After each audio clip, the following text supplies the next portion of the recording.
할렐루야, 반갑습니다. 김영태 목사입니다. 네. 제가 처음에 우리 교회 와서 설교를 하고 이제 엘리베이터 타니까 한 성도님이 아유, 뱀 목사님 안녕하세요 이렇게 얘기하시는 거예요. 제가 뱀 목사가 돼 있더라고요. 네. 근데 저는 뱀을 잡아먹지는 않았어요. 그냥 경제 활동으로 이용했지 잡아먹지는 않았습니다. 한 몇 번 먹긴 했습니다만은 네, 맛은 없습니다. 그러고 나서 또 설교를 했더니 그 다음에는 고라니 목사가 돼 있는 거예요. 또 엘리베이터 타가면서 아유, 뱀 목사님 안녕하세요 하니까 옆에 있는 집사님이 아이고, 고라니 된 지가 언젠데 하면 고라니 목사님이에요 이제. 네, 그렇습니다. 그러다가 또 얼마 지나서 또 설교 한번 했더니 이제 수양미 목사가 또 돼 있는 거예요. 수양미 맛있죠 여러분? 네. 이렇게 설교할 때마다 뭔가 바뀌어요. 그러다가 이제 최근에는 몇몇 성도님들이 저보고 사슴 같다고 얘기하시는 거예요.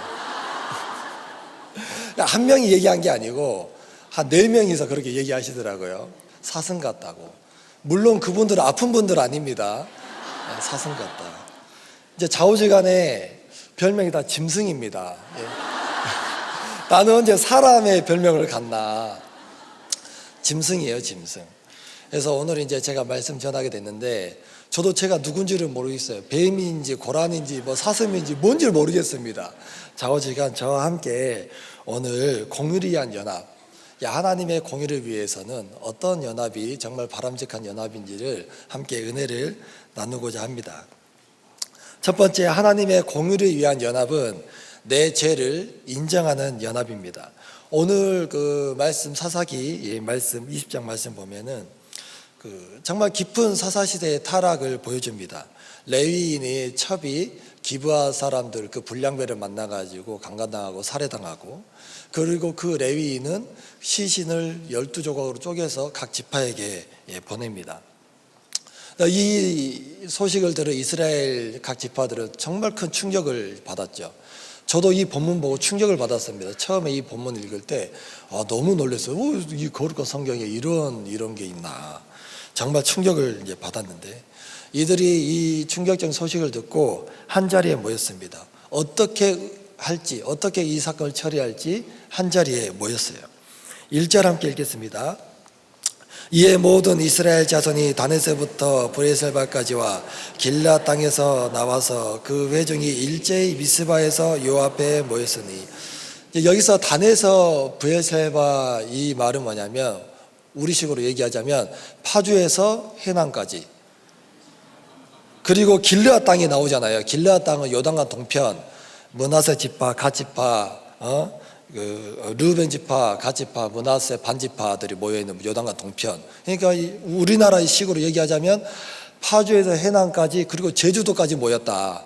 이 엄청나게 큰 일이니까 이게 함께 모였습니다. 미스바. 미스바는 어떤 곳이냐면 야곱이 라반의 집에서 탈출하잖아요. 그러다가 잡혔어요. 그리고 라반과 야곱이 서로 상호 불같은 조약을 맺은 곳, 그것이 바로 미스바예요. 훗날에 이제 사무엘 시대 때 블레셋 사람들 군사들이 쳐들어오니까 그곳에서 정말 회개 운동을 일으켰던 그 미스바입니다. 그래서 이스라엘 사람들은 뭔가 대각성이 일어나거나 중요한 일이 있으면 모였던 장소가 아마 미스바였던 것 같아요. 우리나라로 얘기하자면 어디 계세요? 광화문이죠, 광화문. 예. 좌우지간 거기서 모였습니다. 근데 모였는데 일제히 모였다고 해요. 일제히 모였다는 것은 한 사람처럼 한 마음이 돼서 그렇게 모였다는 거예요. 올 여름 우리도 일제히 모였지 않습니까? 그렇죠? 일제히 모여서 어디로 갔어요?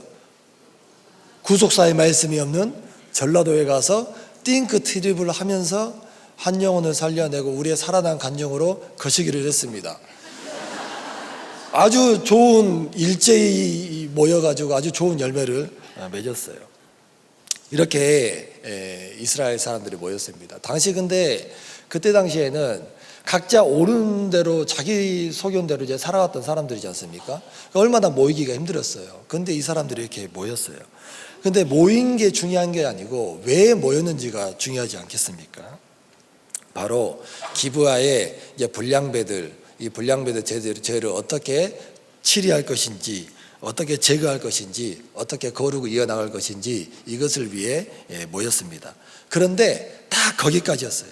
문제는 기브아의 끔찍한 죄를 통해서 내 죄를 봐야 되는 거죠. 타산지석하는 마음으로 상대방의 죄를 보면서, 상대방의 나눔을 들으면서, 목장에서도 그러지 않습니까? 상대방의 나눔을 들으면서도 멀쩡한 척 하고 있지만 속으로는 아이고 내가 저 사람과 똑같은 죄인이네, 그러지 않습니까? 그렇게 내 죄를 보고 갔어야 되는데, 이 이스라엘 자손들, 이 총회는 기브아의 죄를 보면서 자기의 죄를 보지 못했어요. 그들의 죄가 나의 죄로 되지 않았습니다. 그들의 죄악을 보면서 가슴 아파하고 애통하면서 공동체 의식을 느끼면서 정말 내 죄를 보고 회개하면서 갔어야 되는데, 회개보다는 상대방을 정죄했습니다. 무조건 응징하려고 했다는 거예요. 그래서 어떻게 됐습니까? 결국 동정상잔의 비극으로 치닫게 됐어요.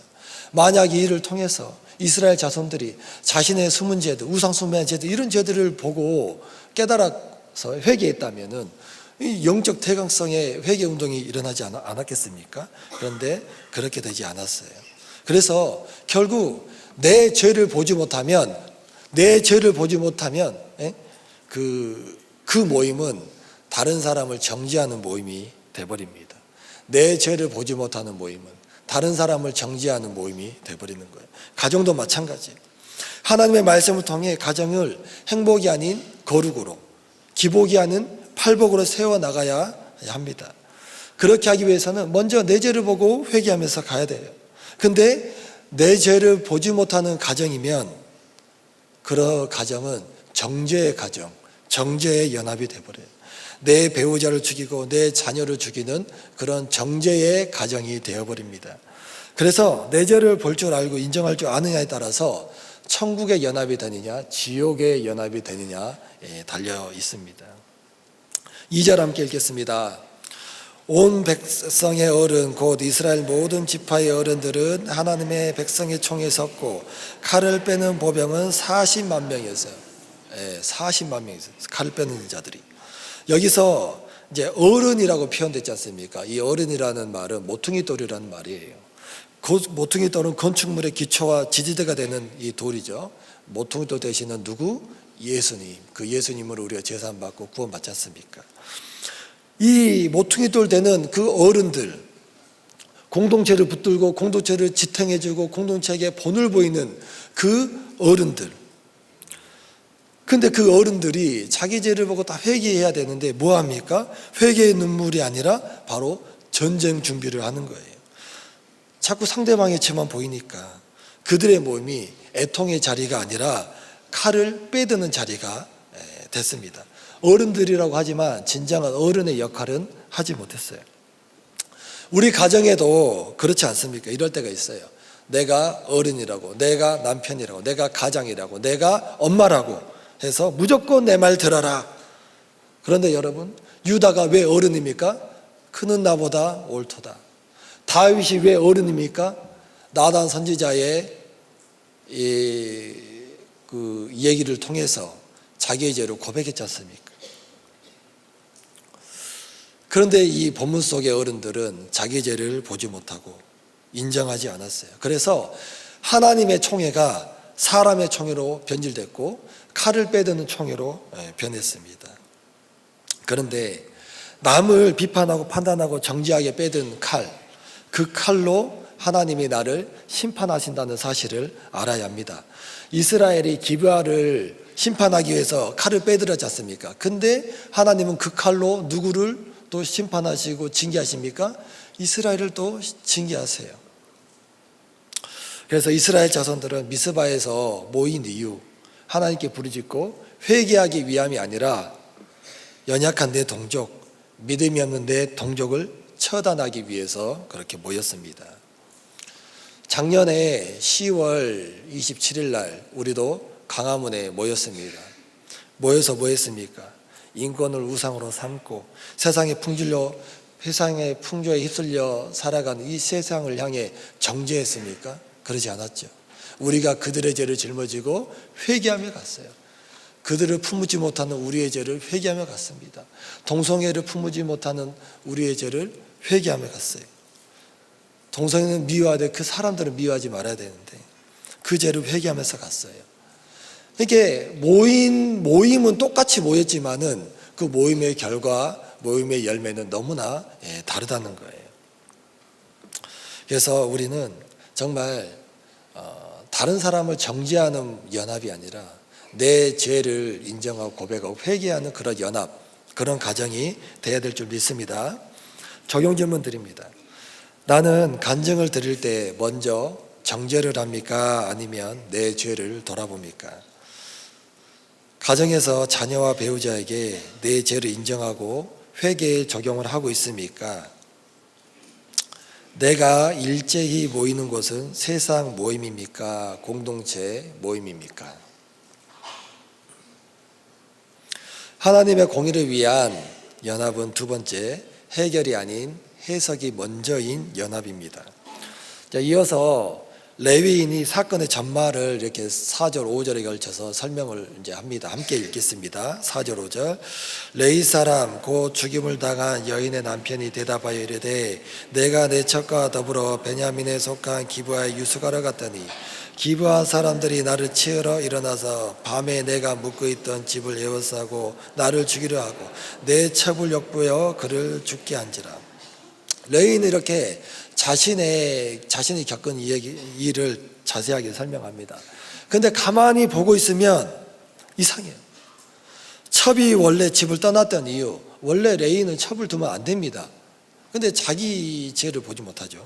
그리고 첩이 집을 원래 떠났던 이유를 얘기하지 않고 또 자신이 기브아 사람들의 첩을 내주었던 그런 결정적인 순간들 다 감춰버렸어요.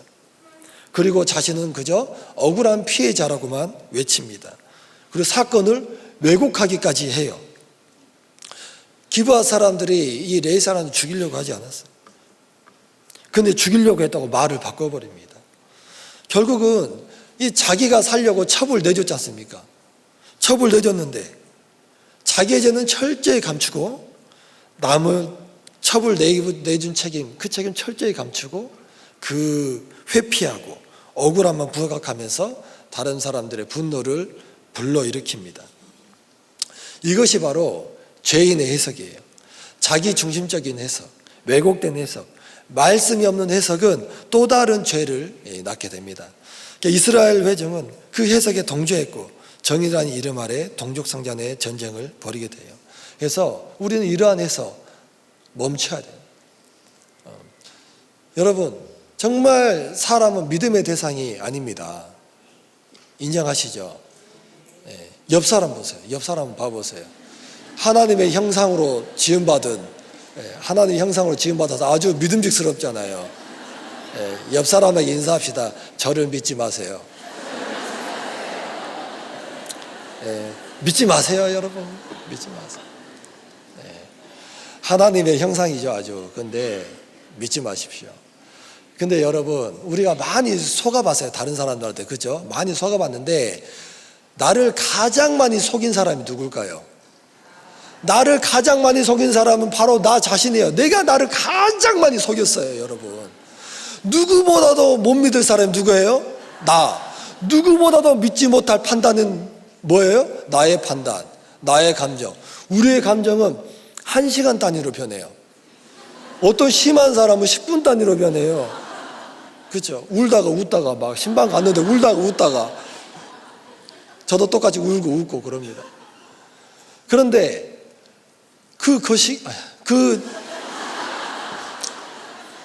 이 왔다리 갔다리한 나의 판단, 나의 감정에 기반한 그 판단, 그 해석, 그게 믿을만 한 겁니까, 여러분? 믿을만 하지 못해요.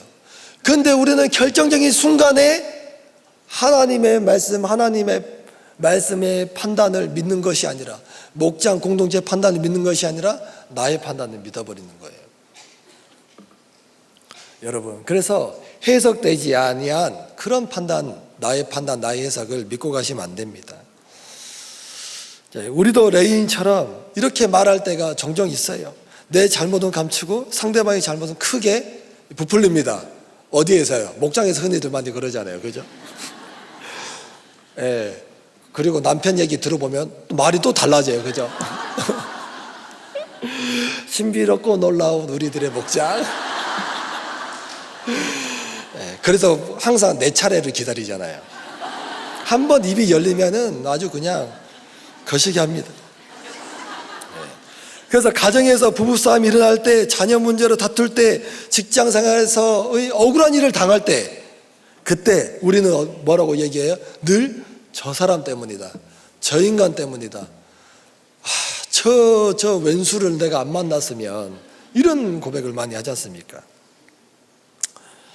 남 탓하는 것이 가장 마음이 편하기 때문에, 남 탓하는 것이 가장 쉬운 해결책이기 때문에 이렇게 피해자의 자리, 억울함의 자리에 앉아서 분노를 표출해요.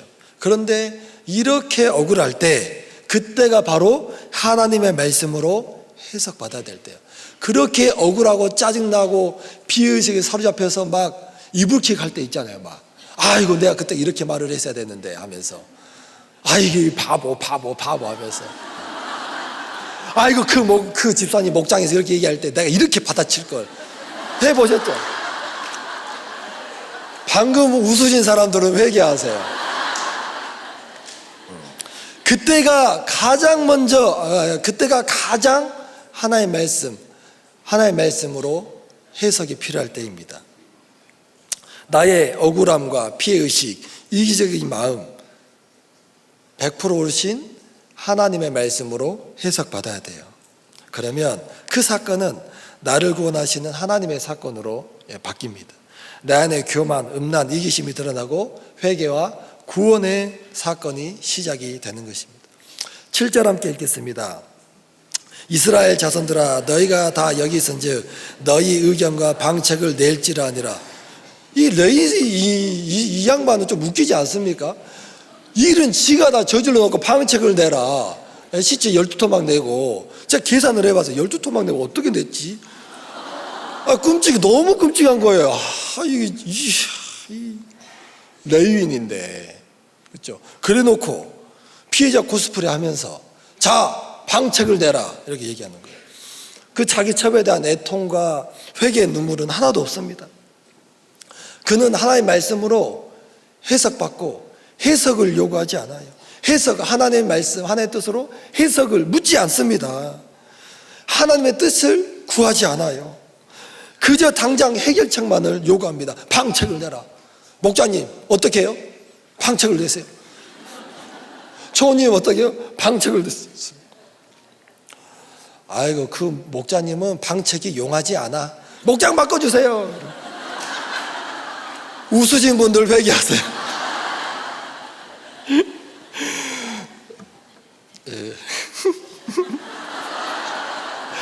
제가 찔려서 그래. 저도 그런 마음이.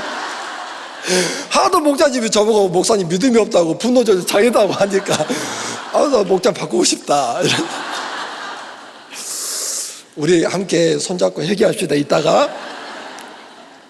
네, 어디까지 했더라?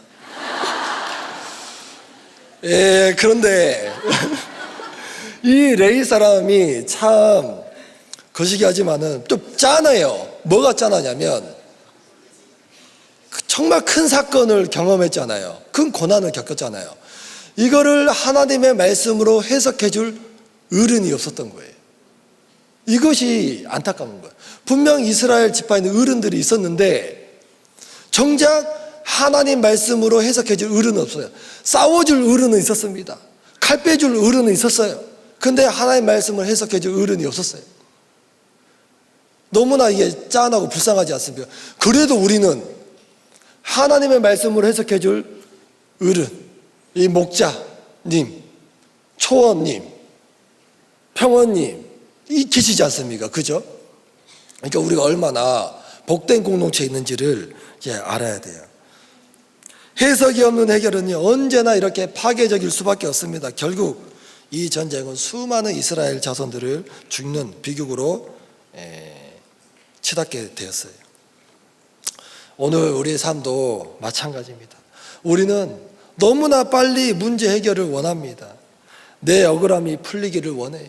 상대가 빨리 무너져 버리기를 원합니다. 상황이 빨리 달라지기를 원합니다. 그러나 하나님은 해결보다도 해석을 먼저 원하세요. 하나님은 그래서 우리에게 좀 여유를 갖기를 원하실 것 같아요.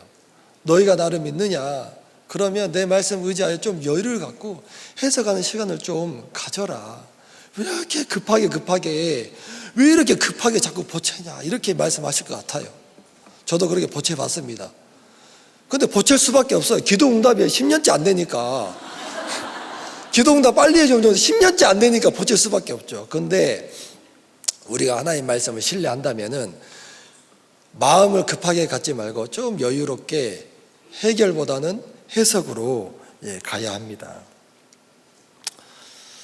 그래서 정말 해석이 없는 해결은 이렇게 오늘 말씀에서 봤듯이 해석 없는 해결은 전쟁을 불러옵니다. 우리 가정에서도 해석 없는 해결은 부부싸움으로 가죠.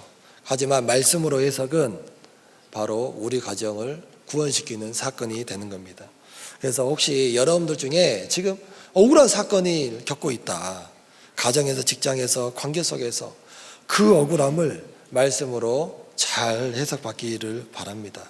피해자의 그 자리에 머무르기보다는 말씀 앞에서 죄인으로 하나님 앞에 나오시기 바랍니다. 그러면 그 사건은 나를 파괴하는 사건이 아니라 나를 구원의 사건으로, 분노가 아니라 회개와 회복의 사건이 될 것입니다. 그래서 해석이 이렇게 중요한 것 같습니다. 저희 부모님은 어릴 때 참 많이 그렇게 심하게 싸우셨습니다. 고난이 있으니까 확실히 하나님 앞에 가게 되더라고요. 제가 교회를 절대로 안 다니로 작정한 사람인데 부모님이 너무너무 많이 싸우니까 초등학교 때 밤에 몰래 교회 가서 혼자 기도를 했어요. 낮에는 못 가요. 창피하니까. 혼자 가서 기도한 것이 하나님 제발 우리 부모님은 다른 부모님들처럼 평범하게 싸우게 해주세요. 일반적인 방법으로 싸우게 해주세요. 너무나 독창적인 방법으로 싸우시니까 너무 독창적이에요. 온갖 기구와 도구와 연장과 갖가지 보이는 눈에 보이는 것들 다 사용하시니까 아버지께서 창조적인 조합으로 싸우세요. 너무나 힘들어서. 그래서 초등학교 때 가면은 아직도 기억나는 4학년 때 학교가 파하고 집에 갔습니다. 갔는데 유리창은 다 깨져 있고 밥상이 엎어져 있어요. 밥상 보니까 밥상이 다 째겨져 있어요. 공중에서 2바퀴 반은 돌았을 것 같아요. 바닥에는 김치통이 깨져 있고 김치통과 김치국물 거기에 핏자국이 섞여가지고 다 해서 엄마 아빠는 보이지 않아요. 그 어린 애가 혼자 방바닥을 닦으면서 걸레인지 수건인지 그냥 닦으면서 울면서 그래 닦았어요. 핏자국은 또 말라가지고 잘 안 닦아지잖아요. 닦아도 안 닦아져요. 패 붙으면서 울면서 침 뱉어서 이렇게 닦았던 기억이 납니다. 그래서 수없이 드는 생각, 내가 왜 이 집구석에서 태어났나? 내가 왜 이런 부모님을 만나서 이런 고생을 해야 되나? 정말 싫은 것은 그 시골 할아버지 목사님이 저만 보면 전도를 해요. 진짜 미쳐버리게. 친구들은 다 도망가는데 정태 일로 와봐라. 아담과 하와가 있었는데 선악과를 따먹었다. 말 들어보니까 아담과 하와가 선악과를 따먹었는데 너는 죄인이라는 거예요. 이게 할아버지 목사님이 말씀 전에 아담과 하와가 선악과를 따먹었는데 네가 죄인이야.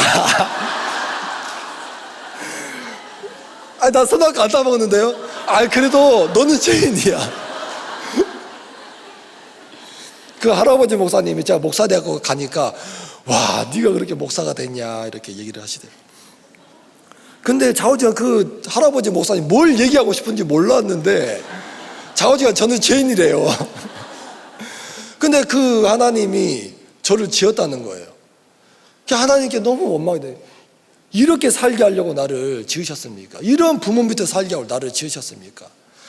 그 어린 나이에 학원도 안 다니고 학원도 없어요. 그래서 강아지 풀 뜯어서 막 이렇게 놀면서 띵크를 하는 거죠.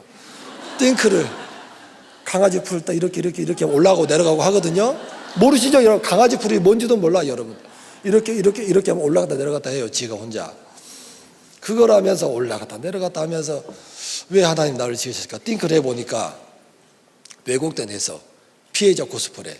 하나님은 나를 저주 주려고 지으셨구나. 이게 저의 정체성이었어요. 그래서 항상 하나님을 원망했으며 삿대질하면서 하나님을 원망했어요. 뱀 잡으면서 하나님 원망했어요. 도둑질하면서 하나님 원망했어요. 못된 짓거리 하면서 그렇게 하나님을 원망하면서 살았습니다. 그러던 이제 중학교 3학년 때 저녁이 됐는데도 어머니가 돌아오지 않으세요. 밤이 됐는데도 안 돌아오세요. 이틀이 지났는데도 돌아오지 않으시는 거예요. 아버지가 어머니를 죽이려고 몇 번을 시도를 했거든요. 장롱, 따라하지 마세요. 장롱에다가 목을 끼워가지고 목을 막 조르시고, 바다에다가 선착장 바다에 빠뜨려가지고 물살에 떠밀려 가라고. 그런데 아버지가 민물에 떨쳐야 되는데 썰물에 떨려가지고 떨어졌는데 이게 허벅지까지. 그래서 항상 타이밍이 중요합니다. 그렇게 아버지가 어머니를 죽이려고 시도를 많이 했어요. 그거를 보고 살았기 때문에. 그런데 그 어린 나이에 중학교 3학년 때 어머니가 이틀 안 들어오시니까 너무 무서운 거. 아버지가 죽이셨나 결국은? 결국은 죽이셨나? 바다에 빠뜨리셨나? 밭에다가 묻으셨나? 그런 생각들, 불안함이 많이 있었습니다. 근데 이제 아버지한테 물어보지를 못해요. 물어보면은 혼나니까. 근데 안 들어오신 그 기간이 한 달이 넘어서 2달이 다 돼 가는 거예요.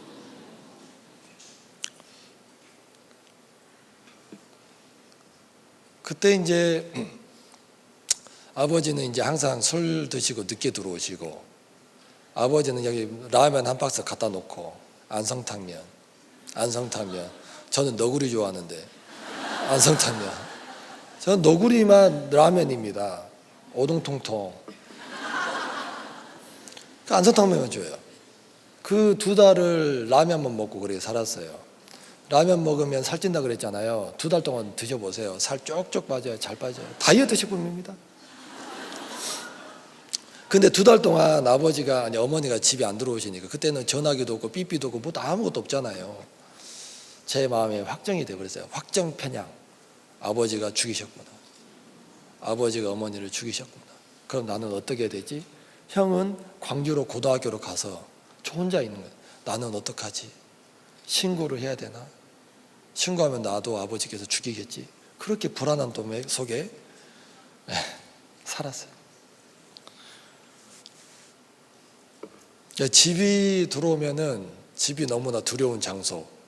세상으로 나가면 너무나 세상이 편안해요.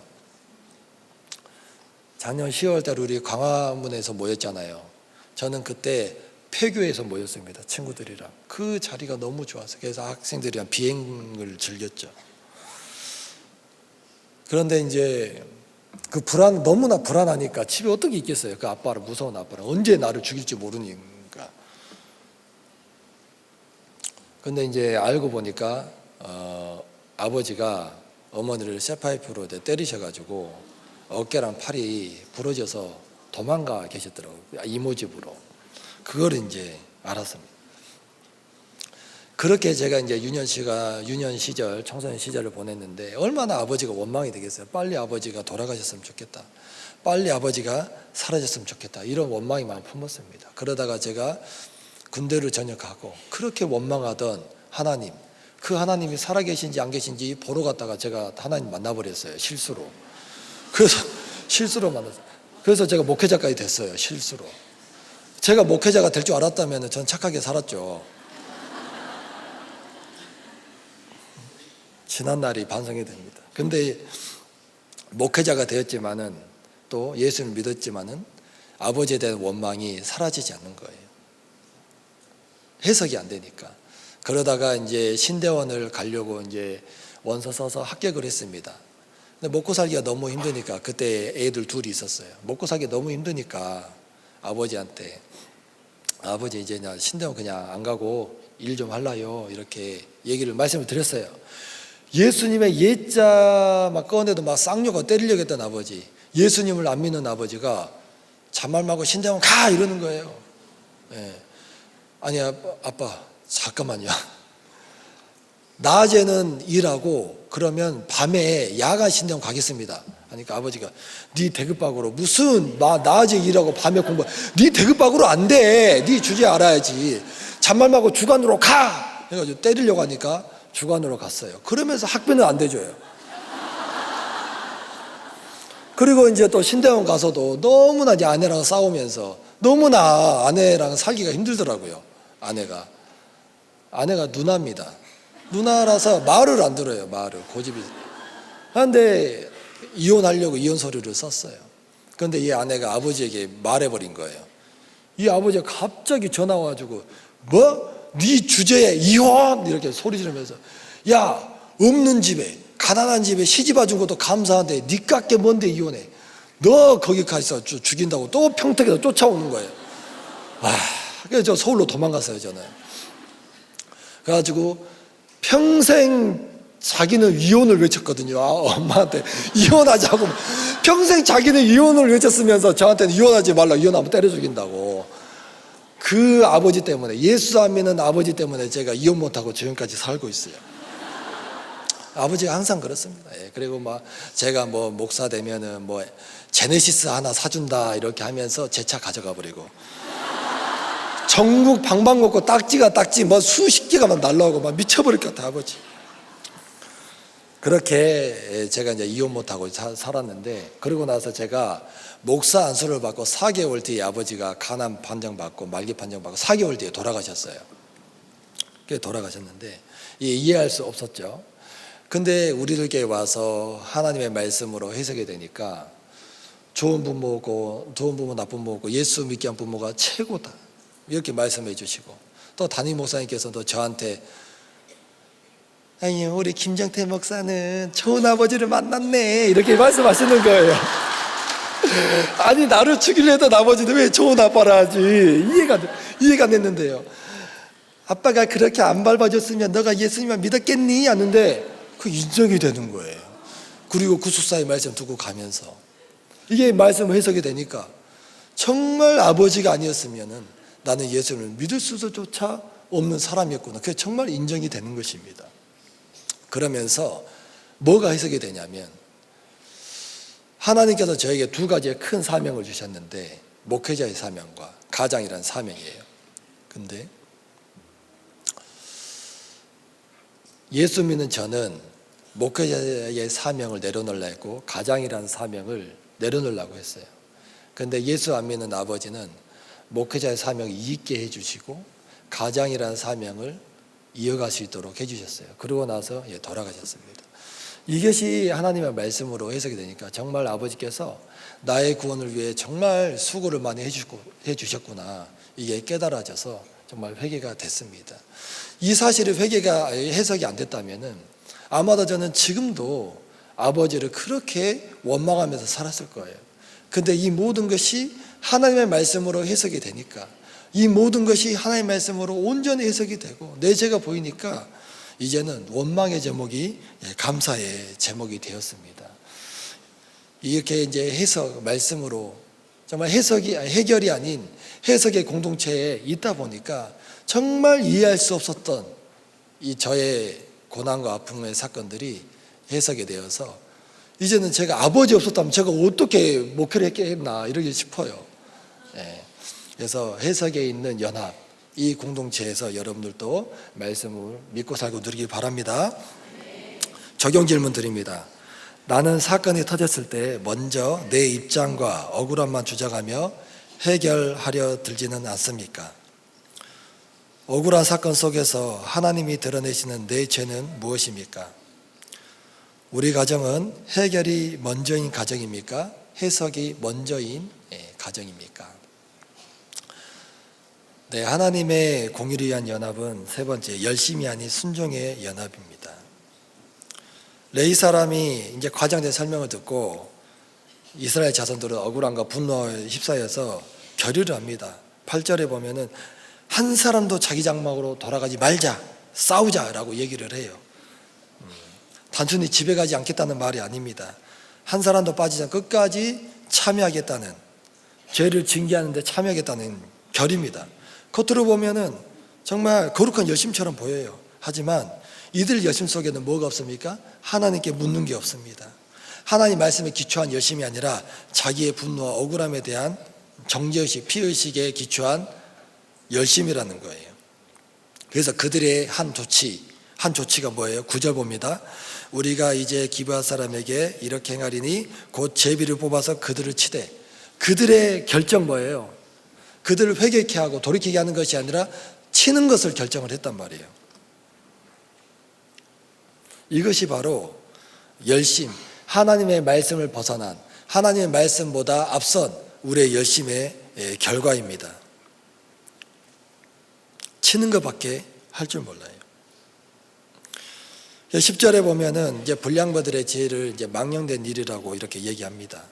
근데 그 망령된 일을 어떻게 다루어야 되는지 하나님께 묻자와 가로대를 해야 되는데 그게 없으니 항상 내 열심과 내 판단으로 그렇게 가면서 결국 자기 동족을 죽이는 끔찍한 일을 벌였습니다. 이 구도를 보면 정말 웃깁니다.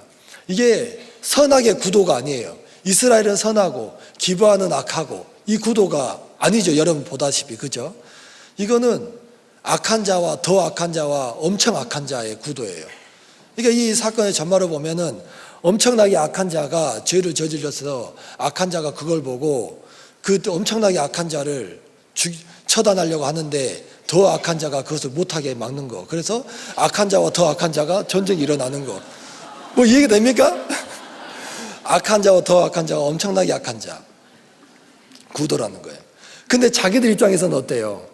이스라엘 백성은 자기들은 선한 자, 베냐민과 기브아는 악한 자 이렇게 생각할 수 있단 말이에요. 근데 하나님 관점으로 보면은 악한 자와 더 악한 자와 엄청나게 악한 자 이 차이 말고는 없어요.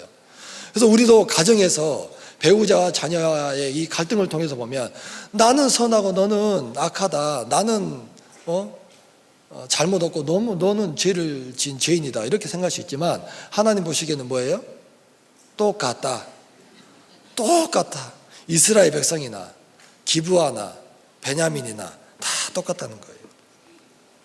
그래서 11절 말씀 함께 읽겠습니다. 이와 같이 이스라엘 모든 사람이 하나같이 열심하여 그 성을 치고 모였더라. 또 하나같이 합심하여 일제히 또 모였습니다.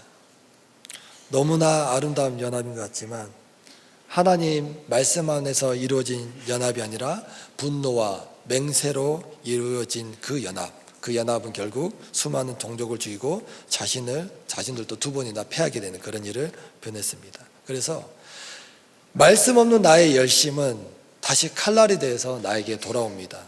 적용 없는 열심은 가정을 살리지 못해요. 말씀 앞에서 전심으로 순종할 때 바로 살아나는 것입니다. 내 열심으로 살리는 것이 아니라 하나님의 말씀에 의한 순종이 가정을 살리는 거예요. 그래서 바울도 로마서 10장 2절에 뭐라 말씀했냐면 내가 증언하노니 그들이 하나님께 열심히 있으나 올바른 지식을 따른 것이 아니라 잘못된 열심으로 예수님을 죽였어요. 우리도 마찬가지예요. 가정을 위해 열심을 냅니다. 교회를 위해 열심을 냅니다. 직장을 위해 열심을 냅니다. 그러나 그 열심이 하나님의 말씀에 순종하는 열심이 아니라 바로 내 감정과 내 우울함에서 비롯된 열심이라면 결국 누군가 무너뜨리고 상처 입히는 결과를 낳게 된다는 거예요. 가정을 살린다고 열심을 내지만 말씀에 순종하지 않아서 가정이 깨지고 배우자가 병들고 자녀가 방황하지는 않습니까? 내 열심을 내려놓고 말씀 앞에 순종할 때 하나님은 그 순종을 통해서 가정을 살리시고 공동체를 회복시키시고 구원의 역사를 이루어 가실 줄을 믿습니다. 적용 질문 드립니다. 나는 가정과 공동체에서 열심히 앞서고 있습니까? 아니면 말씀에 순종하는 것이 앞서고 있습니까? 지금 내 안에서 분노와 억울함, 정의감으로 일어난 열심은 무엇입니까? 지금 내가 멈춰야 할 열심은 무엇이고 다시 시작해야 될 순종은 무엇입니까? 이 말 적용 질문으로 한번 묵상해 보시기 바랍니다. 기도하겠습니다. 사랑의 하나님, 저는 오늘 말씀에 레위인처럼 자기 죄는 보지 못하고 남 탓을 하며 합리화했던 그런 죄인입니다. 가정에서 하나님의 공의를 위한 삶을 살기보다는 내 뜻과 내 열심이 앞서면서 여전히 살기 등등하여 아내와 자녀들을 힘들게 했습니다. 주님 용서하여 주시옵소서. 이제는 내절을 인정하는 연합인 우리들 공동체를 통해 저 역시 온전히 회개하며 열심이 아닌 전심으로 순종하며 살아갈 수 있도록 은혜를 부어 주옵소서. 이어서 말씀을 전하시는 백숙이 평원님을 통해서 우리 안에 무너진 하나님의 공의가 세워지고 삶으로 살아낸 간증을 통해 힘들고 지친 성도님들이 다시 힘을 얻어 말씀으로 살아낼 수 있도록 그 입술을 붙들어 주시옵소서. 기름 부어 주시옵소서. 감사합니다. 예수님의 이름으로 기도합니다. 아멘. 안녕하세요. 백숙이 권사입니다. 네, 바로 들어가겠습니다. 오늘 큐티 본문은 사사기 20장 1절에서 11절이고 큐티인 제목은 공의를 위한 연합입니다. 이스라엘 모든 자손이 미스바에 모여 죽임당한 여자의 남편인 레위 사람이 이스라엘 자손 앞에서 베냐민에 속한 기브아 사람들의 만행을 고발합니다. 모든 백성이 일어나 이 일이 해결되기 전까지는 집으로 돌아가지 않겠다고 약속하고 기브아 사람들을 치려고 준비하는 상황입니다. 사사기의 주제는 그때에는 이스라엘의 왕이 없었으므로 사람마다 자기 소견에 옳은 대로 행하였더라입니다. 왕이 없었다는 것은 바로 이스라엘 백성에게도 내 안에도 하나님이 없었다는 것, 즉 주님을 왕으로 모시고 살지 못하기에 자기 소견대로 살고 있음을 극명하게 말해줍니다. 그러면 공의를 위한 연합을 위해서는 어떻게 해야 할까요? 첫째, 여호와 앞에 온 회중이 일제히 모여야 합니다.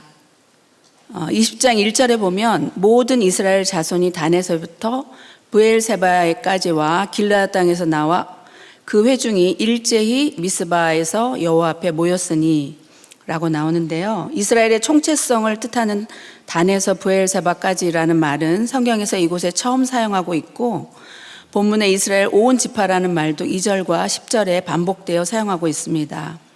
평상시에 이스라엘이 연합하는 것은 매우 바람직한 일일 것이나 이 이야기는 불길한 예감을 줍니다. 오늘 본문의 연합은 결국 동족 간의 아픔을 유발하는 좋지 않은 연합이라고 볼 수 있습니다. 그러나 저는 이 본문에서 일제히와 미스바에서 여호와 앞에 모였으니 라는 단어를 주목하게 되었습니다. 미스바는 중요한 장소입니다. 사사기 11장 11절에도 사사 입다가 미스바에서 자기의 말을 다 여호와 앞에 아뢰니라 라는 구절이 나오는 것으로 보아 미스바는 여호와 앞에 모여서 아뢰는 곳, 즉 예배드리는 곳이며 하나님 백성의 총회가 열리고 회개하고 기도하는 곳입니다. 우리들 교회로 보면 판교 성전에서 우리는 뜨겁게 특별 새벽 기도회를 미스바 기도회로 한 셈입니다. 2024년 팔복산 새벽 기도회를 담임 목사님이 직접 하신 것을 시작으로 올해 6월 초 선거일을 포함하여 하나님의 백성들이 기도회로 모였습니다. 더욱 감회가 깊었던 것은 큐티 거점 교회의 목사님들이 우리들 교회까지 오셔서 목회자 세미나를 통하여 큐티 목회를 배우고 어떻게 접목시켰는지, 그리고 사모님들을 간증자로 세우시며 각종 장르의 잎사귀 약재료들을 가감없이 나눠주심에 정말 큰 감동과 울림이 있었습니다. 담임 목사님의 큐티 목회가 강에서 바다로 나아가며 구체적으로 어떻게 열매를 맺어가시는지 전 성도가 함께 목도하면서 새벽을 뜨겁게 달구었습니다. 단에서 브엘세바까지 모든 이스라엘 자손이 여호와 앞에 모인 것처럼 목회자 세미나에서 참석하신 목사님들이 거점 교회를 어떻게 창조적으로 운영하셨는지, 다음 세대를 위한 초석을 어떻게 다지시는지 들으면서 얼마나 감격스러운지 모릅니다. 나라를 위해서도 눈물로 통해 자복하며 서울, 경기, 세종, 인천, 대구, 광주 전국적으로 각 초소에서 온 마음으로 총회로 모여 전심으로 간절히 부르짖었습니다. 대통령 선거일을 포함하여 부태떨감의 기도를 할 수 있었습니다. 저는 평소 수요 예배 시 2시간 걸려오는 판교 성전인데 고3 딸을 둔 집사님께서 운전으로 섬기셔서 인근 지역 지체들과 함께 6일간의 완주를 할 수 있었습니다. 직장 평원을 맡다 보니 지역에서 섬기는 여자 남 목장 지체들과 만남이 오가는 차 안에서 나눔과 교제 시간들도 참 은혜였습니다. 공의를 위한 연합을 위해서는 둘째, 여호와 앞에 자세히 보고하며 공동체의 의견과 방책을 물어야 합니다. 저는 2003년 6월 15일 우리들 교회 창립 예배 날 참석해서 등록한 성도입니다. 아들의 지독한 사춘기 방황을 통해 두 손 두 발을 들고 하나님 앞에 엎드려졌고 모든 것이 내 삶의 결과이며 문제아는 없고 문제 부모입니다의 대표적 사례의 문제 엄마입니다. 중학교 교사였던 저는 아들이 청소년기 시절 학교 무당 결석을 밥 먹듯이 해서 수없이 학교에 불려가고 ADHD 판정을 받았지만 약을 거부해서 먹이지도 못하고 손 쓸 수 없는 숱한 밤을 보냈었기에 주님의 이름만 부르며 눈물로 살아왔습니다.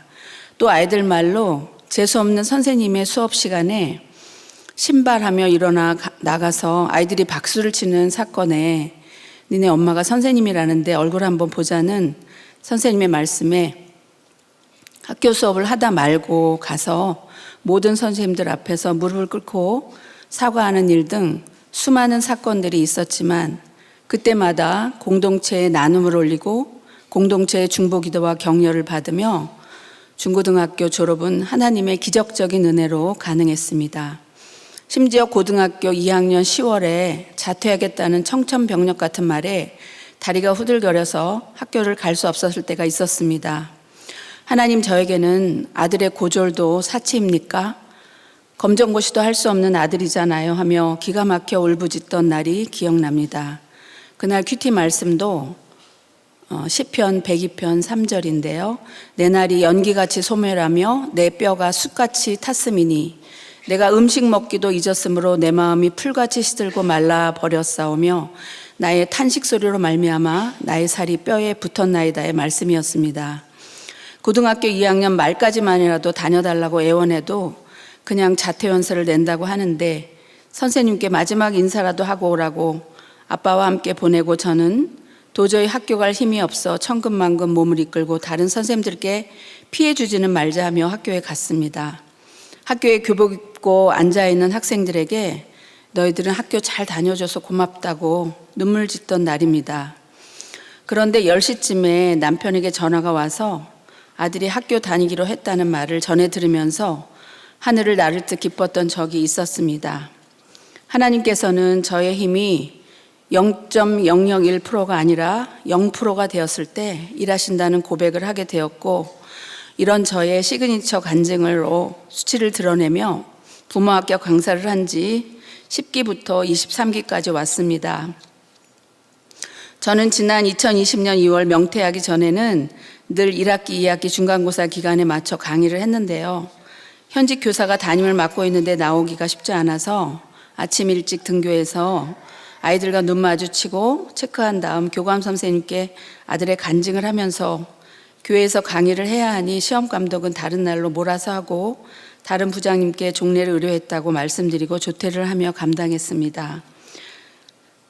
명퇴하기 전 5년간 일부러 담임을 맡았었는데요. 참 버거운 아이들을 저에게 꼭 붙여주셔서 우울과 강박, 자폐 스펙트럼, 왕따 사건, 학폭위 사건 등 많은 일들을 경험하며 부모학교 강사로 쓰임받고 있습니다.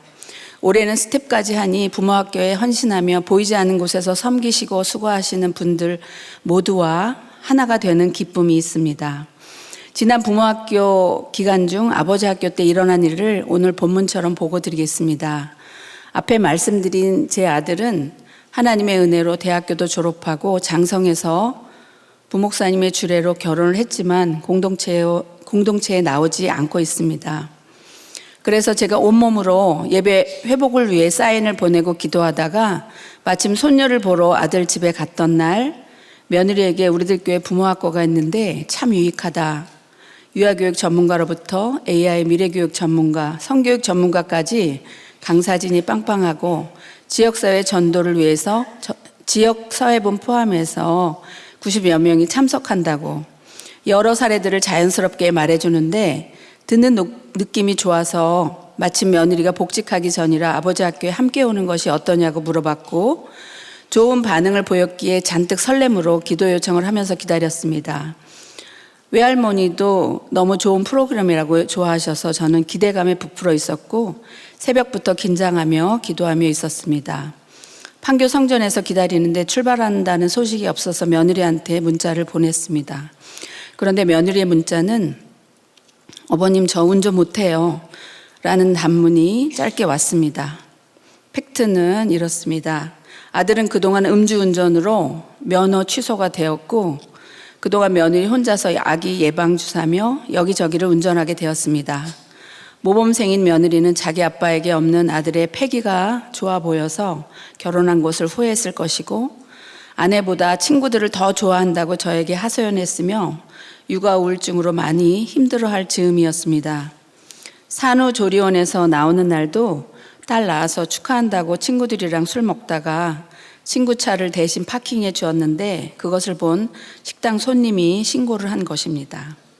며느리는 면허 취소가 될지도 모르는데 어떻게 술을 마시며 왜 또 친구 차를 대신 파킹해 주는지 정말 이해가 안 된다고 저에게 토로하고 친정엄마한테는 걱정할까 봐 자세히 말도 못한다고 했었습니다.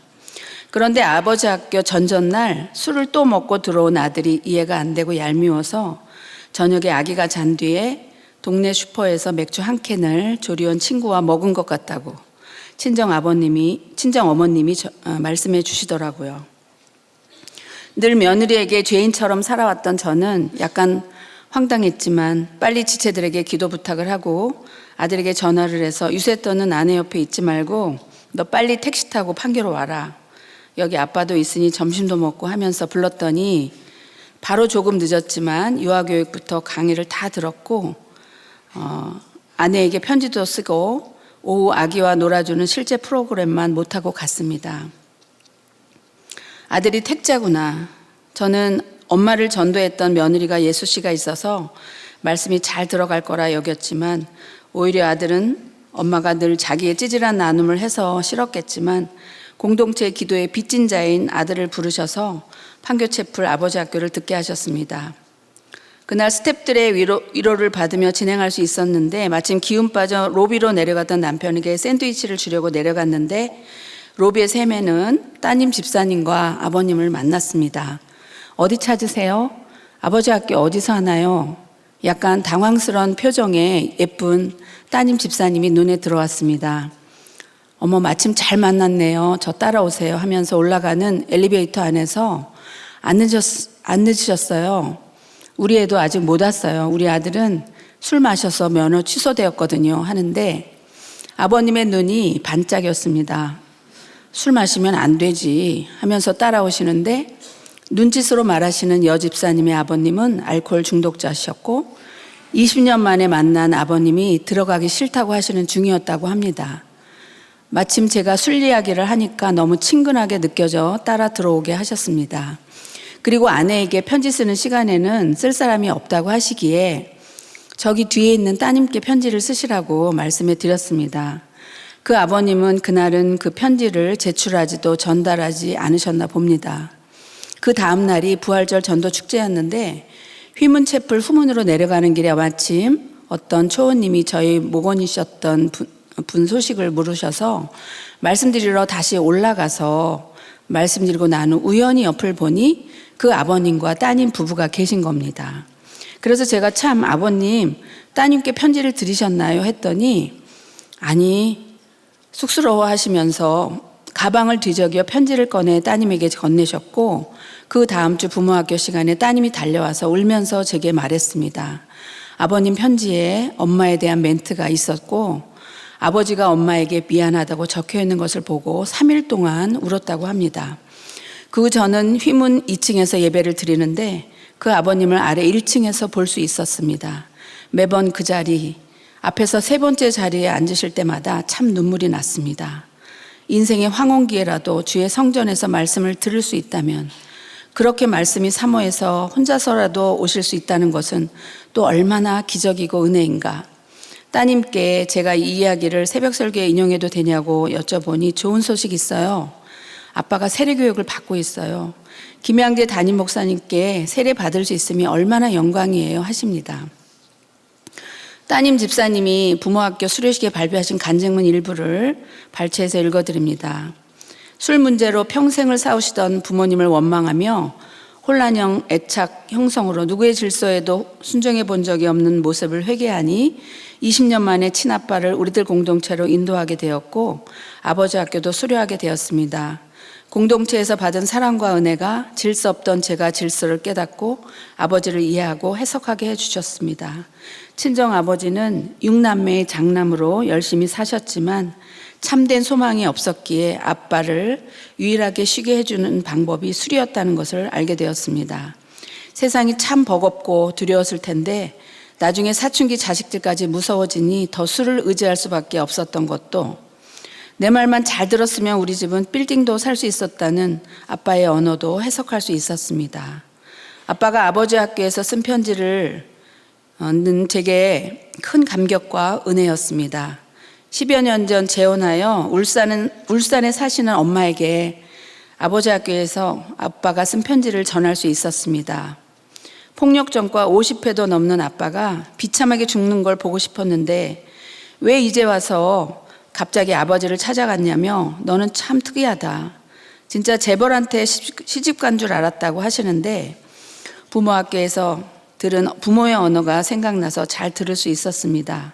3남매를 세상 열심히 키우시며 폭삭 속았수다의 확시 같은 남편과 살아낸 엄마의 언어가 해석되니 엄마의 수치스럽고 모욕적인 언사들을 잘 들을 수 있었고 또 내가 재혼과 혼전 임신으로 결혼해 질서에 순종하지 못해 죄송하고 나 혼자 잘 먹고 잘 살고 싶었다고 엄마에게 진실된 언어로 회개하자 돌아오는 길에 엄마는 지금이라도 내가 아빠를 만나고 주일에 교회에 모시고 가는 모습을 보니 3남매 중 네가 가장 부모에게 효도하는 것이라는 말씀을 해주셨습니다.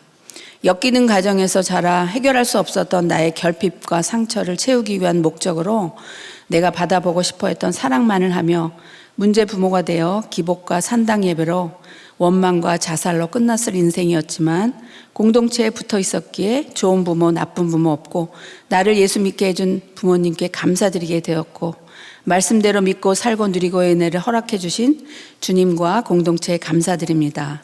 부모 학교에도 감사드립니다. 이 집사님 아버님께서 아버지 학교 참석 소감을 말씀하실 때에는 저는 여기 모인 아버지들 중에 가장 나이가 많은 것 같은데요. 오늘 참 감동입니다. 여러분은 참 귀한 자리에 와 계십니다. 어디서 이런 강의를 들을 수 있겠습니까? 조금이라도 젊으셨을 때 오셨으니 감사하십시오라고 말씀하셨습니다. 공의의 연합을 위해서는 셋째, 여호와 앞에서 모든 사람이 합심 결단하고 회개해야 합니다. 8절에서 11절 본문을 보면 레위인이 자기 첩의 시체를 쪼개서 12지파에 다 보낸 행동에 대한 아픔이나 회개의 말은 없고 그저 옳고 그름의 화신이 되어 베냐민의 기브아 사람들에게만 꽂혀서 울분을 토해내고 보고하고 있습니다. 저도 시시비비를 가리기를 좋아하고 공의가 실현되어야 한다며 혈기가 올라올 때가 많습니다. 옳고 그름보다 구원을 위한 적용이 꼭 필요한 적용이지만 옳고 그름을 가르치는 학교 교육 현장에서는 도덕적으로나 윤리적으로 시시비비를 가려주어야 합니다. 교육 현장인 학교에서도 학교 폭력 사태가 일어나면 교사들의 업무 경감을 위해서 교육청으로 학폭위가 넘어가게 되는 경우가 많습니다. 그러나 요즘 인권이 왕노릇하는 사회가 되다 보니 가해자가 인권 변호사를 사서 교묘하게 유리한 상황을 만들어 학교폭력위원회 심의 결과가 피해자가 더 억울한 서면 사과로 끝나버리는 경우가 있습니다. 피해자인 친구가 가해자에게 진정성 있는 사과를 하는 것을 보여주어야 다른 학생들을 보고 교육이 되는데 적반하장으로 오히려 가해자가 인권이 보호되는 세상이 되어서 너무나 안타깝습니다. 이 얘기는 사실 우리들 교회 부목사님 아들 이야기입니다. 그런데 우리들 교회 목사님들은 다음 세대를 이끌어 가신 분들이기 때문에 다음 세대 청소년들을 위해서 하나님이 쓰시려고 이렇게 억울한 일을 당하시면서 정말 성령의 박해를 받으시는 것 같습니다. 저는 학교를 은퇴했지만 자금의 학교 소식을 접하면서 너무 애통하여 화가 나기도 하고 기도가 절로 나오곤 합니다. 그러나 사사기의 타락, 심판, 구원의 연결고리 속에서 우리는 하나님의 애끓는 사랑을 지금까지 차례대로 읽었습니다. 여호와께서 미디안과 모든 진영을 너희 손에 넘겨주셨느니라. 이스라엘의 하나님 여호와께서 시온과 모든 백성들을 이스라엘의 손에 넘겨주심과 같은 구절을 통해 여호와 하나님께서 주체가 되셔서 우리들에게 적들을 넘겨주시다가 13장 1절에서도 이스라엘 자손이 다시 여호와의 목전에 악을 행하였으므로 여호와께서 그들을 40년 동안 블레셋 사람의 손에 넘겨주시니라 라고 나오는 것을 보면 우리들은 기회가 있으면 하나님을 끊임없이 배신하고 우상 숭배하고 언약의 말씀을 잊어버리지만 13명의 사사를 등장시키시며 하나님께서는 절대 우리를 포기하지 않으십니다. 저도 우리들 교회 초창기 멤버이면서도 변함없이 또 죄를 범하고 다시 돌이키고 연약하기 짝이 없는 볼품없는 사람이고 불안지수가 높은 겁쟁이며 의심쟁이 계산쟁이여서 그저 자기 생각 소견대로 살아왔기에 되었담이 없는 사람입니다. 그러나 저도 오늘 이 공의의 자리에 끌어다 세운 곳에서 성령의 증인이 되게 하시나 봅니다. 요즘 사도행전에서 스데반 집사의 설교 중에 아브라함이 하란에 거하다가 아버지가 죽음에 하나님께서 가나안 땅으로 옮기셨잖아요.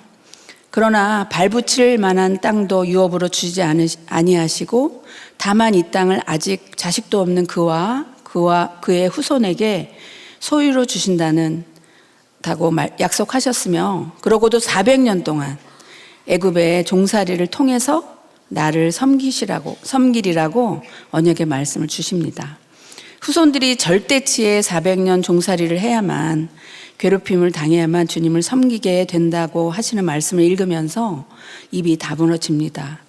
포로 생활이 40년이 될지 70년이 될지 모르지만 내가 계수하는 것이 아니라 하나님이 계수하시는 하나님의 카이로스의 때를 기다리며 현재를 묵묵히 살아가는 모습을 보여주고 값을 치러야 할 부분은 인내하며 값을 치러야 함을 깨닫습니다.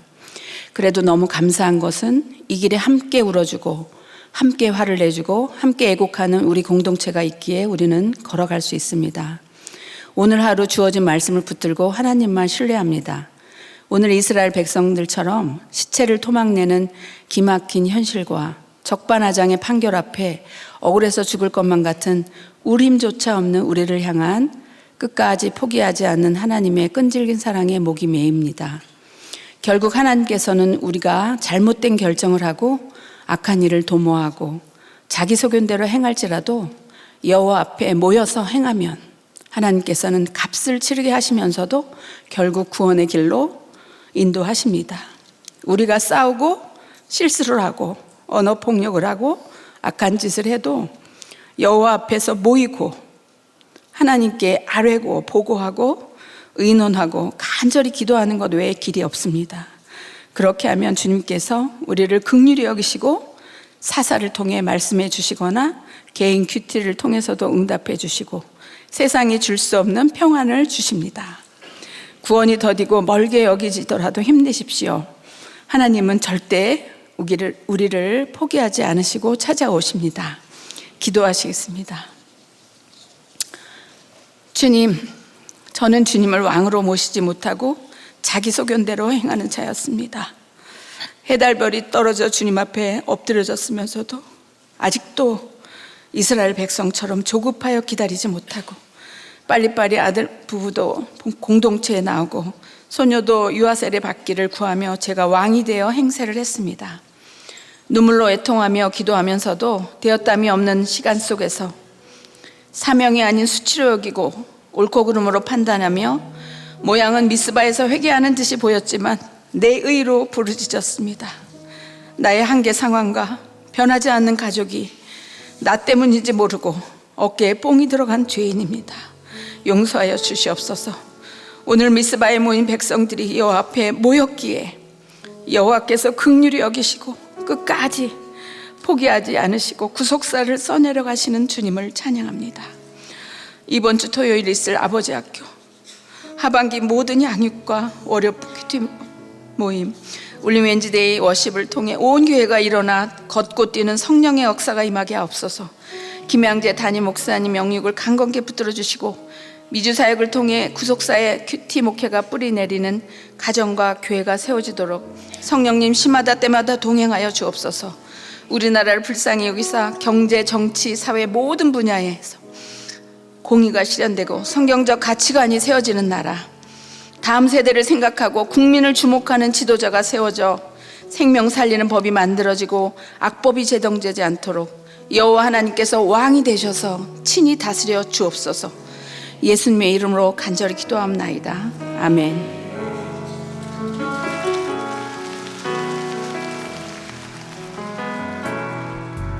왜 나를 깊은 어둠 속에 홀로 두시는지, 어두운 밤 왜 그리 길었는지, 나를 고독하게, 나를 낮아지게, 세상 어디 기댈 곳이 없게 하셨네. 광야에 서 있네.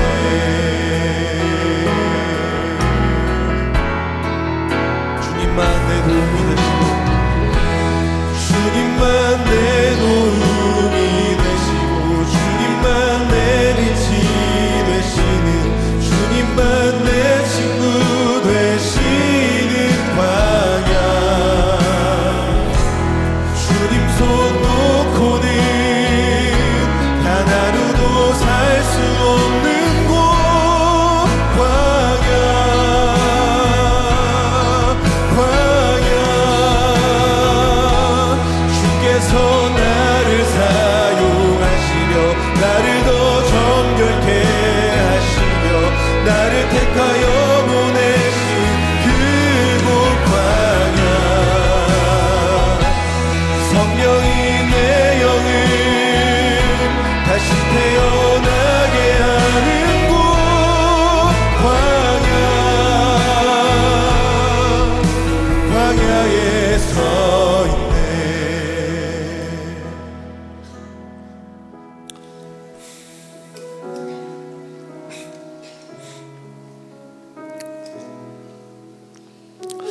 오늘 말씀에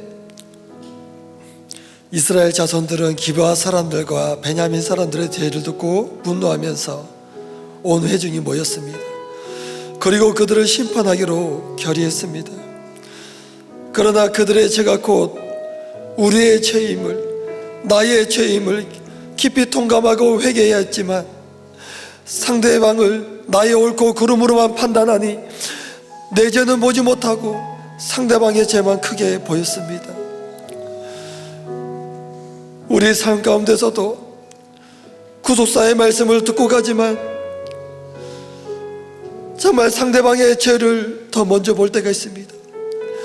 상대방의 죄나 나의 죄나 별반 다를 게 없는데 나의 기준과 옳고 그름으로만 상대방을 바라볼 때가 있습니다.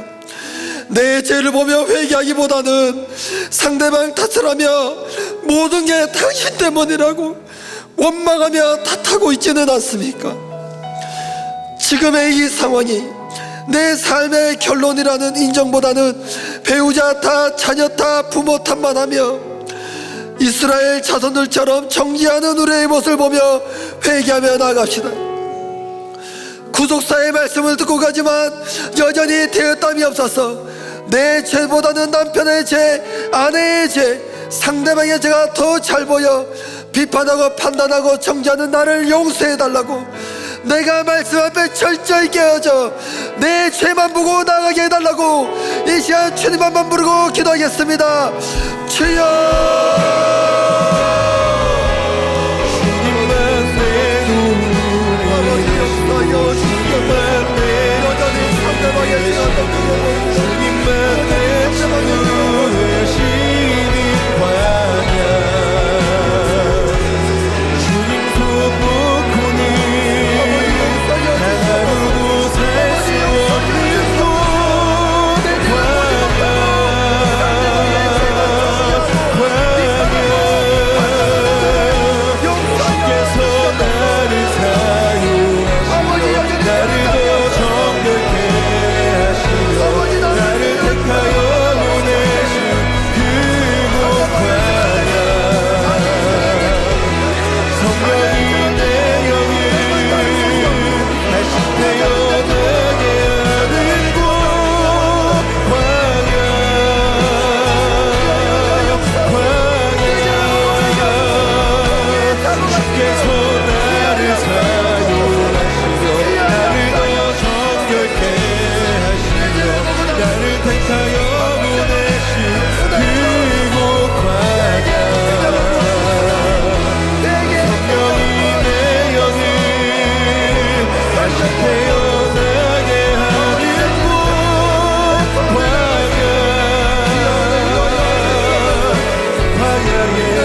오늘 말씀에 이스라엘 자손들은 기브아 사건을 듣고 하나님께 묻는 게 아니라 오직 자신들의 열심으로 해결하는 것을 봤습니다. 자신들의 죄는 보지 못하고 오직 기브아의 죄만 보며 정죄했습니다. 이처럼 내 죄는 보지 못하고 가정에서 배우자와 자녀들에 대해만 크게 보며 정죄하는 모습이 결국 우리의 가정을 무너뜨림을 고백합니다. 오늘 말씀을 전해주신 백수기 평원님도 아들의 지독한 사춘기 방황을 통해 결국 평원님의 열심히 하나님 앞에 내려놓고 모든 것이 내 삶의 결과이며 문제 하나 없고 문제 부모만 있다는 그 고백을 하며 회개하셨습니다.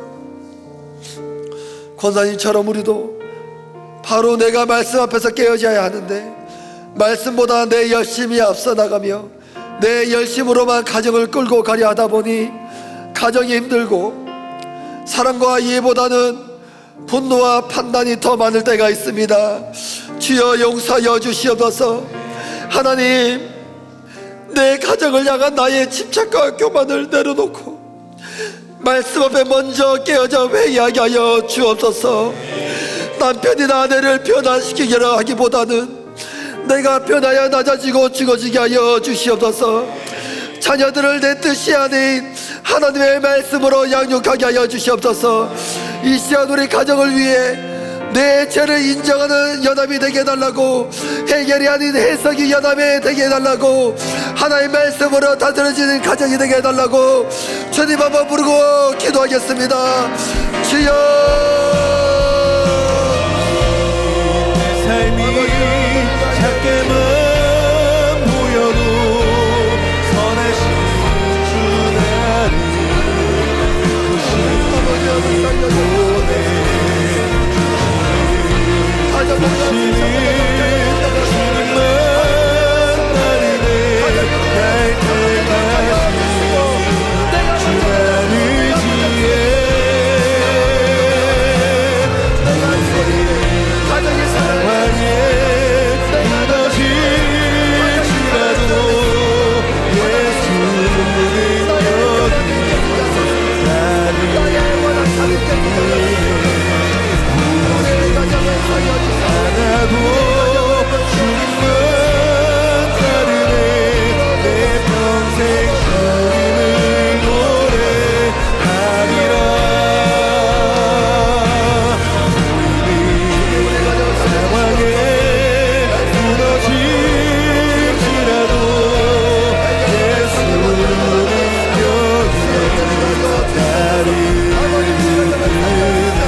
이스라엘 백성들은 그 죄를 바로 보지 못한 채 각자의 열심과 분노로만 연합을 했습니다. 그래야 할 때 얼마나 큰 비극을 맞이했는지를 우리는 봤습니다. 하나님께서는 악하고 음란한 세상 가운데 우리를 방치하지 않으시고 버려두지 않으시고 우리들 공동체라는 거룩한 연합, 거룩한 공동체를 만나게 하셔서 죽어가는 나와 내 가정이 살아나는 은혜를 주셨습니다. 우리들 공동체를 통해 빚지고 환난당하고 원통한 자들이 끊임없이 모여와 같이 살아나는 공동체로 사용하여 주시기를 우리 간절히 기도하기를 소망합니다. 또한 공동체 안에는 여전히 아픔과 고난, 여러 가지 사건과 위혼의 위기를 겪는 많은 가정들이 있습니다. 주여, 위기의 가정들을 살려주시고 자기 열심이 아닌 하나님의 말씀으로 연합할 수 있도록 주여 그 가정들을 붙들어 주시옵소서. 특별히 목회자 세미나가 준비 중에 있습니다. 이번 세미나를 통해 많은 교회와 목회자들이 가치관이 변하여 교회가 살아나는 역사 일어나게 하여 주옵소서. 새롭게 시작된 월요 큐티 모임과 수요 웬즈데이 워십 가운데 은혜를 부어주시고 미국에서 많은 사역을 감당하시는 담임 목사님께 성령의 충만함과 감당할 체력과 능력을 더하여 달라고, 그래야 미국 땅에 큐티 부흥운동이 일어나도록 사용하여 주시옵소서. 주님 한 번 부르고 기도하겠습니다. 주여. 아버지 하나님, 오늘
사사기 말씀에서 이스라엘 백성은 자기 죄를 보지 못하고 상대방의 죄만 정죄하며 열심으로 연합했을 때 결국 큰 비극을 맞이했습니다. 지금 우리나라 모습도 다르지 않습니다.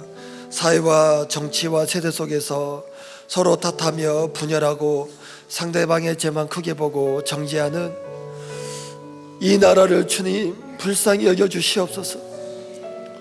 또한 하나님을 두려움 없이 하나님을 대적하는 악한 문화와 법들이 제정되고 있습니다. 세상의 풍조를 따르며 끝으로 치닫는 분열과 대립으로 피폐해지고 있는 이 나라를 하나님 불쌍히 여겨 주시옵소서. 하나님 아니면 소망이 없는 이 나라가 다시 하나님을 경외하는 나라가 될 수 있도록 주여 이 나라를 불쌍히 여겨 주시옵소서. 부디 이 나라가 하나님을 대적하는 세상의 물결에서 벗어나 다시 하나님을 섬기는 나라가 될 수 있도록 역사하여 주시고, 하나님께 크게 쓰임받는 믿음 있는 위원자를 일으켜 주셔서 지역감정과 이념과 등을 멈추고 진정 국민을 위한 정치하시도록 주여 이 나라를 불쌍히 여겨 주시옵소서. 이 시간 나라를 위해서 주님 한 번 부르고 기도하겠습니다. 주여.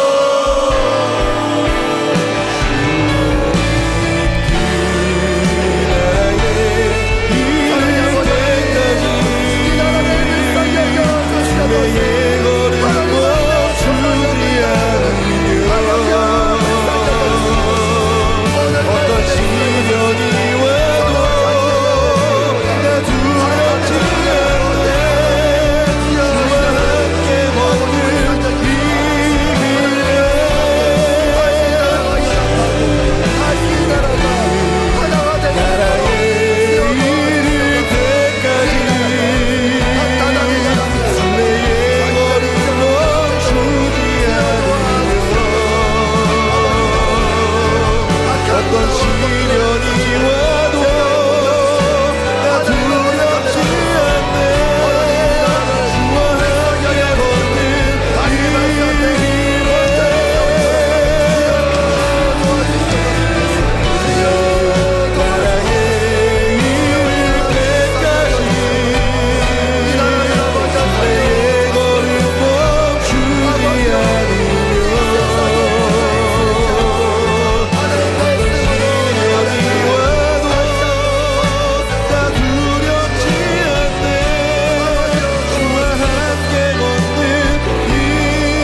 시간 공동체의 이름을 기억하면서 우리 중보 기도를 하도록 하겠습니다.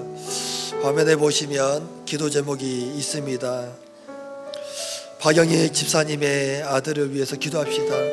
구재숙 집사님의 남편 이은성 집사님, 또 김은자 집사님, 남현조 집사님의 형님, 최경숙 집사님 며느리, 김수영 집사님의 친정어머니, 이유숙 집사님 친정아버지, 정혜선 집사님의 동생, 박옥형 집사님의 남편, 박희상 집사님, 신유정 집사님, 김미정 집사님, 윤혜경 집사님 시아주머니, 조병주 집사님, 김지혜 집사님 큰언니, 안미선 집사님, 하보은 집사님, 신은숙 집사님 사촌 시누이, 송지혜 집사님, 세수혜 집사님 동생, 박명 집사님의 작은 아들, 우리 이렇게 공동체 이름을 기억하며 합심으로 기도합시다. 이분들의 이 고난과 아픔과 사건을 통해서 주님을 더욱더 깊이 만나고 주님을 만나 구원을 받는 귀한 사건이 되고 하나님의 말씀으로 온전히 해석되는 시간 되도록 우리 시간 공동체 이름을 기억하며 주님 한 몸으로 기도하겠습니다. 주여,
사랑의 하나님, 악하고 음란하여 자기 오른속인 대로 사는 이 시대에 우리를 구속사의 말씀으로 연합된 우리를 공동체로 인도하여 주셔서 감사합니다.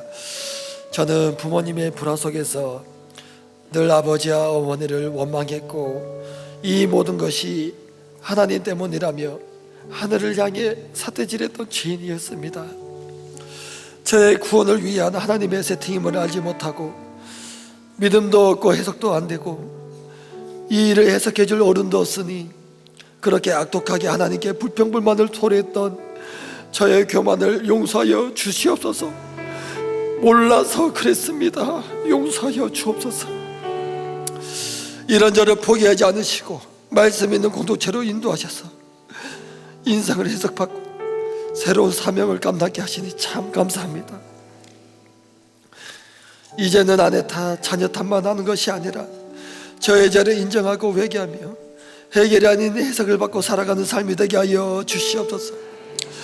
저는 공동체를 위해 기도합니다. 악하고 음란한 이 시대에 구속사의 말씀으로 내 죄를 인정하는 거룩한 연합인 우리들 공동체를 세워주셔서 감사합니다.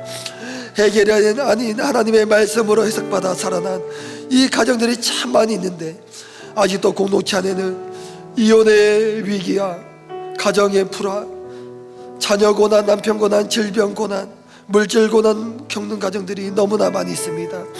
하나님 그 가정을 붙들어 주셔서 영혼이 살아나고 가정이 살아나는 은혜를 허락하여 주시옵소서.